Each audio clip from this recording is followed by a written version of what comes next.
We're in a war. We'll negotiate after we win. And we won. I'm not playing by their rules. Their rules suck. That was Rick Swats. He is the lone off-roader who fought BLM, the Bureau of Land Management, and he won. He saved hundreds and hundreds of miles of trails near Kingman, Arizona. I was lucky enough to wheel some of those trails, and oh my gosh, it's magnificent. The beauty out west is breathtaking. You know, words can't even describe how magnificent it is. Magnificent is just a teeny little word that doesn't describe the enormous beauty out there and the feelings you get. Wheeling out west changed my life in so many ways. It changed the way I off-road. It changed the way I think about life. And it just changed my soul, and to lose those trails would be devastating, and that is what's happening. We need to open our eyes to what the government is doing. They're taking away these beautiful trails, these amazing trails, our public lands, and they're doing it right underneath our eyes, and we need to open our eyes. We need to quit being apathetic. We need to quit thinking, oh, someone else is going to take care of it, because they're not. We as an off-road community need to do something about this, and we need to stop going about it the way they want us to go about it, because it doesn't work. They're pulling the wool over our eyes. So Rick Swats is the lone off-roader who won, and he has some very valid points. He has some great ideas on how to stop BLM from taking away our lands, and you guys really need to listen to this, and we really need to somehow band together to fight this fight. You don't have to follow their, you don't have to do anything they say. They're a bunch of federal bureaucrats. They work for you. Figure it out, man. You know, you have senators and congressmen in your district. You have all kinds of people who represent the government.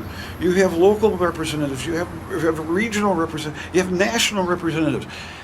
Call them all. Not only did this experience change me as an off-roader, but it changed me as a person. It opened up my eyes to so many things. And one of the things that struck me while I was out there is the vastness of the West, the mountains and the desert, and to think back to when Americans were going out west to find a better life for their family. What they had to go through to get to this land was amazing, and they persevered, and they were strong, and they were determined, and that's what we need to be. We need to have that determination in us. We need to quit being apathetic. We need to stop this government corruption. We need to stop the government from taking away our public lands, and we need to work together to get this done. Number one, you got to remember that we're in a war, you know, and if you go ahead and decide to negotiate right before you win the war, you lose. I mean, what happens? We see people all the time. They go ahead and they say, oh, we're going to work with BLM. We're going to go do everything. They want us to answer these questions, do all this. Well, by the very first time you answer a question to BLM, you have conceded. You have lost. When you go ahead and work on that computer model to the Forest Service, you've lost. It's over. You already said, I surrender. Now we'll negotiate. I went into this thinking, we're in a war. We'll negotiate after we win. And we won. And we won because we went after it. We didn't sit here and wait for BLM to talk to us or to negotiate with us. We went after BLM.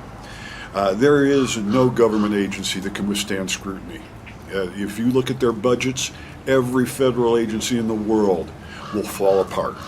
And we went after BLM in every conceivable way.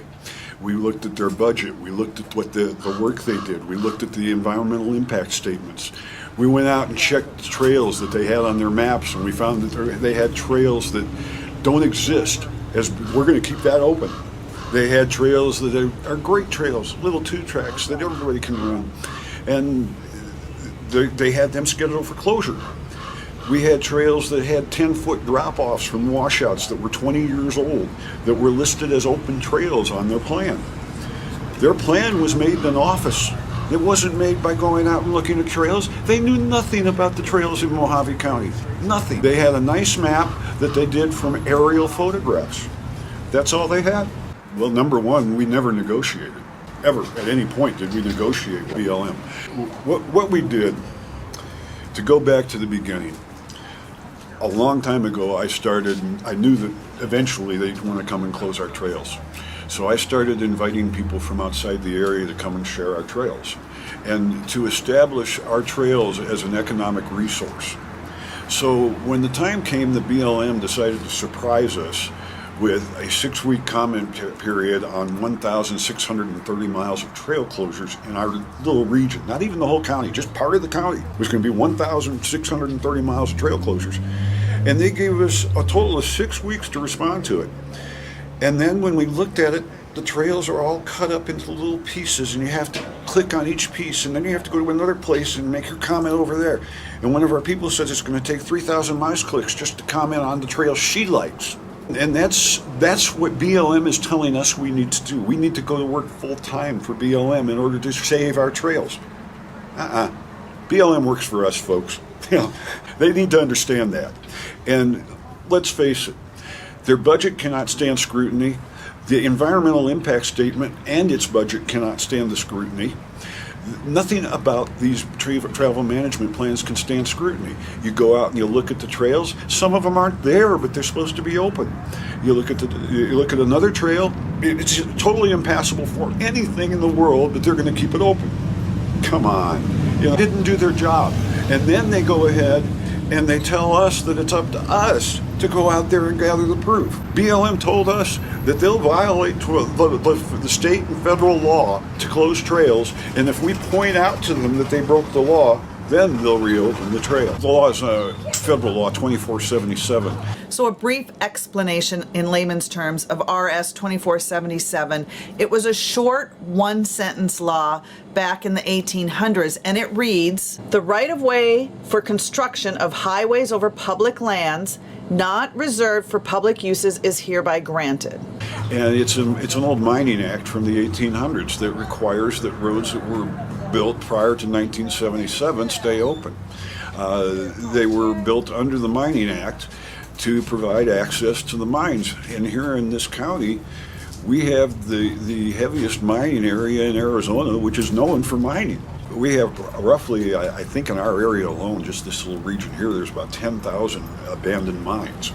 There were roads everywhere. I mean, all through the mountains. You can drive all over the place out here. And those roads exist now. So to say that we should start closing them is going to be completely wrong, because we're not only closing off access to public land, we're closing off access to history. We're closing off access to who we are here in Mojave County. And to have somebody from Washington, D.C. start to make decisions about how we're going to live here, I'm not taking that. In 1976, RS 2477 was repealed by a law establishing a more comprehensive resource management framework for the BLM, the Bureau of Land Management. And this act was called the Federal Land Management Policy Act, otherwise known as the FLPMA. Now, it clearly states in this new policy act that existing rights-of-way before 1976 are not effective and shall remain valid. So that means any roads created before 1976 are not affected by this new policy act for the BLM. So these roads are to remain open. It covers the whole country. Any trail that existed prior to 1977 on federal land cannot be closed without an act of Congress. Now, that's the law. But BLM will tell you that we're not concerned with that law. We're going to close whatever trails we want to close, and if you find one that fits under that law, you can petition us to reopen the trail, and we'll reopen the trail if you have proof. I have to go to my county board and ask them to petition BLM to open a trail they shouldn't have closed in the first place. No, I'm not doing that. I'm not playing by their rules. Their rules suck. Their rules are designed to keep us quiet and out of the way.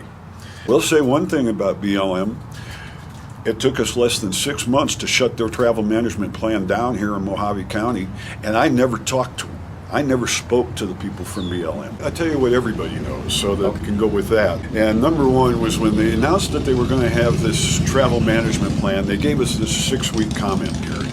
And I was angry.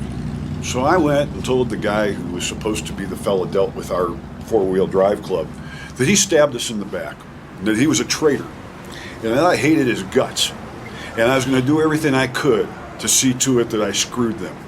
And I did it really loudly in the middle of their meeting. And everybody looked at me really funny, and nobody took my side. And then I eventually got in touch with the county supervisor. And I'd already been talking to some of the county supervisors about saving our trails for years because I knew it was coming. So they already had, the thought was in their mind, understanding that this was going to happen, and one day I'd come in calling for those favors. We went to the county board, and we started going to the business leaders in the community. In particular, the business leaders who have businesses that profit from off-roading. The Jeep dealer, we went to the guy who sells all the side-by-sides in town. Turns out the fellow who sells the side-by-sides owns a big ranch, and he was having trouble getting BLM to keep the trails open on his ranch. So not only did I have the off-roaders, I had some ranchers too, but still I was by myself. And then one day a fellow from Bullhead City, Bob Smith, gave me a call, and he says, I like what you're doing, I think you can win. We talked for a while. I got off the phone and I told Tony, I have an ally. I was so thrilled. I mean, honestly, because up until then, everybody had been on my back. And then Bob calls, and he's a big guy with the Bullhead City four-wheel drive club. And we went to the county board of supervisors, and I told them that, we have all of these things going on. We got people coming from all over the country to visit our trails. We have a beautiful setup here. We have all these trails. You can go out and four-wheel around here and do it day after day and never run into anybody else on the trail. It's a thing here. I went back to the supervisors, and I went to a meeting, and in the public comment period, I gave them a very nice description of how BLM was planning to close all these trails. Well, House Resolution 44S requires that they work with local government before they make plans about the trails for BLM, for the Forest Service, for anybody. If they're going to close a trail in Tahoe, they got to go to the city of Tahoe and say, hey, we want to close this trail. Work with us. That was signed into law by President Trump in January of 2017. And it's one of the things he's been doing for us is getting us our land back. Through 44S, they have to work with the local government. Well, I told the Board of Supervisors what's going on, and none of them had ever heard of this. Okay, you're not working with my local government if the people who run the government don't know about it. Well, they had snuck around. They went to the Public Works Department. They were talking to people at Public Works going, do any of these trails, are they roads in Mojave County that we shouldn't close? And the guy with Public Works is going, you shouldn't close anything. And they're going, well, if it's not a county road, it's up to us whether we're going to close it or not. So they really pissed off the guy at Public Works. He was mad. Now I not only had the Board of Supervisors, I had the guy that they were supposed to be working with who went to the Board of Supervisors and said, they're not working with us at all. We talked to them and they don't even listen. Now I had complete support from the county. We got a unanimous vote from the County Board of Supervisors to ask BLM not to close any of the trails in the county. And then we got a commission established, a county commission made up of members of the off-road community to review the travel management plan and make recommendations as to how the county should deal with it. And in one of our early meetings, we had the director of the Kingman district and the Colorado River region came and talked to us at our meeting and answered questions. And the one question they couldn't answer is why they were doing it. They just couldn't give us a reason. A preemptive strike against the colleges. Well, why do you need a preemptive strike against something that's not happening? Okay, well, there are ecological problems. What? Well, there are just a lot of, you have an answer for anything. The ecological study was done in the BLM office by people sitting at a table. Nobody got out and went and looked at the road. That was where we ran into all these issues where roads are being closed that don't exist. Roads are being left open that don't exist. Roads that have been there for years are being closed. Roads that you can't possibly drive on are being opened. BLM had no clue what was going on out in the field. What we have here also, and this is the biggest thing that really sends these people shaking in their boots, is when you start going after their budget. I wanted the budget for the environmental impact statement. I wanted to see where the money went for the environmental impact. It cost us millions of dollars. And I know what they did. They sat around the table and drew lines on a map. Well, you better show me where those millions of dollars went. Boy, I'll tell you what, that'll stop them right there, because they can't show you, because no federal agency can withstand scrutiny of their budget. It is a policy to divert funds from one purpose to another just to keep the offices running. It's what they do. It's how they run the operation. So no federal agency can withstand budget scrutiny. Go after their environmental budget impact statement. That's usually done by people who work for the agency, sitting at a table, drawing lines on a map. It is very rarely farmed out to an actual agency that goes out in the field and does something. And you can prove that so easily. And here's the thing, you get a guy who's from the area, knows the trails, he looks at the map and he goes, that doesn't go anywhere. Go take some pictures, mark it on the map, and then scream about it. You don't win by saying, okay, I'm going to work with you. You'll win by declaring war. The rest of Arizona is facing the same kind of closures that Kingman was. Kingman's the only place that's escaped. And it only escaped because we went after him like a pit bull. I mean, we grabbed him and we hung on and we kept at it.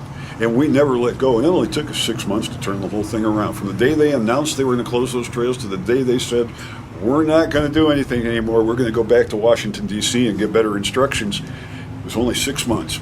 And I got to be honest, if I had the time and the ability, I could fight every single one of these trail closures and shut them down in a heartbeat. Because every single one of them, there are lies, there are budget malfeasances, there are problems up the yin-yang. You know, and you don't even have to look for the problems. They're everywhere. Everywhere in these travel management plans. Hildy Angus is one of our county supervisors. Hildy went to Washington, D.C., and she was at a meeting of rural, they started a new commission on rural economic development.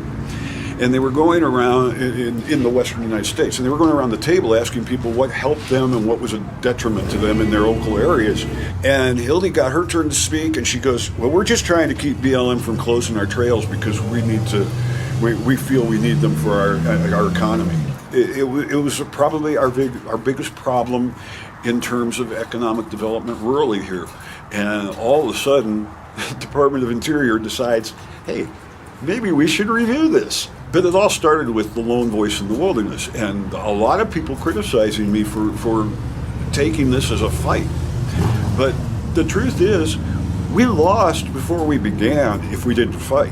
When Tellico was shut down, the surrounding communities lost $4.8 million. This was way back then. I can't even imagine the money that these communities could be gaining now if these trails had remained open. What happened was the Forestry Department was being sued for not following their own regulation. The Forestry Department was not properly managing their OHV trails. And in essence, instead of doing their job, they decided just to shut the trails down. And this affected so many communities in that area of North Carolina. You don't have to follow you don't have to do anything they say. They're a bunch of federal bureaucrats. They work for you. Figure it out, man. Understanding that you have a network to work with. You have all of the politicians. They all work for you. You've got your city, state, county, and then you've got your federal politicians, and they all work for you. So one of the things that you need to do is to get them to understand that you are working with a four-wheel drive community that is not a small group of people. It's also a very well-to-do group of people. The people in the four-wheel drive community in general are driving very expensive vehicles, and you don't get very expensive vehicles without having a decent job. The bottom line is economic impact is what's going to win it for us. You aren't going to get your county supervisors on your side because you like to drive a Jeep. They'll get on your side because they're $1.8 billion a year spent in this county on off-roading. The economic impact of off-roading in Mojave County is roughly $1.8 billion a year. Give or take whatever, I don't know, but that's what I was able to extrapolate. And that there are more than 1,000 people who would be out of jobs if we didn't have the off-road industry here in Mojave County. Well, our County Board of Supervisors is impressed by that number. When it came to the voters who are involved in off-roading in this county, we can change the result of an election. We already have 2,000 to 3,000 members of clubs and groups that we're communicating with. We can change the outcome of the election, and they started to realize that. We're a powerful, powerful community. You know, off-roaders, you know, even the cheap guys have great rigs, and the guys who have the top end stuff, we're looking $200,000 for their car. Come on, these guys have money, power, and influence, and we have been sitting back taking it in the shorts. I called up Hildy, and we were talking, and she goes, "It's over. It's out." Yeah, she told me about the visit to Washington. I cannot remember the name of the committee, but they formed a new commission to study economic development in rural areas. And when she explained that BLM was damaging our economic development in our area, it stopped that day. It ended. But we had them so many ways. It didn't matter if Hildy won it there. It didn't matter if I won it here. It didn't matter where we won it. The fact is, we were going to win it no matter what happened. Well, we were going to win. Look, most of these travel management plans have been under development for years. Ours ended in 6 months, and it was under development for 18 years. They were 15 years overdue on that travel management plan, and when they finally came out with it, we shut it down and eliminated it in 6 months. Now, that can be done anywhere. Anywhere. You just have to have the people who are willing to do it. You have to have people who are willing to put in the research time. You have to have people who are willing to stand up and be an ass and have people hate their guts. And that's the number one thing. You got to have somebody with guts who will stand up and be a leader. If you don't have a leader, you don't have a movement. I don't put the real keys out there. I withheld some things because I know some things about how we can attack these people, and if we let them know what we know, they can defend against it. I'm happy to talk to folks. I really am, and I'm really happy to help them keep the trails in their area. And we need to join forces to keep our trails open. When I went out west, I have never experienced such amazing beauty and such a great experience of our nation, of the, you know, and if these trails close, we won't be able to experience that anymore. And I'm telling you, the beauty out there is spectacular. And these trails they don't even have to be these difficult trails. They're these simple, easy trails, and you get to see nature. You get to be away from the big cities, and it's so beautiful. So, like Rick said, we need to band together. We need to fight this fight. We need to join forces. And I know we're all passionate about our Jeeps in one way or another, and we need to forward that passion to this fight. So do what you can. Join a 4x4 club. Spread the word. Share this video with your off-road friends, and not just Jeeps. You have Toyotas and Land Rovers and the side-by-sides and the motorcycles, the dirt bikes, the mountain bikes. Share this video, subscribe to my YouTube channel, and let's all get together and fight the fight to save our trails. Well, no, this is a constant attack, and it's ongoing. It will never end. We beat BLM. I admit that. Yeah, I'm proud of it. We beat them. You know what? I'm loading up right now. I'm loading the gun. I'm getting ready because they're coming back. Probably going to put a new name on it. They're probably going to give it a new description, and it'll probably be a little complete surprise to us. but I'm going to be loaded and ready to go when they come back, and they're going to know it right away, you know. And when they come back, they're going to have more problems than they did the first time, because our county commission now exists. And you have to, if you want the county's permission, you go through the commission. And 44S says you go through the county. So 44S tells them they can't do a damn thing till they come to us, and we say, okay, we're going to be ready for them. We're going to be more ready than they are. Be ready. When they come, be prepared. Be ready to get angry. Be ready to get ready to have your friends in the four-wheel drive community tell you you're an ass. Because that was the first thing that happened to me, is guys came up, you're going to make trouble for us. It's going to be worse because of what you're doing. They're going to close everything now because of you. In the end, I was the only thing that kept the trails open.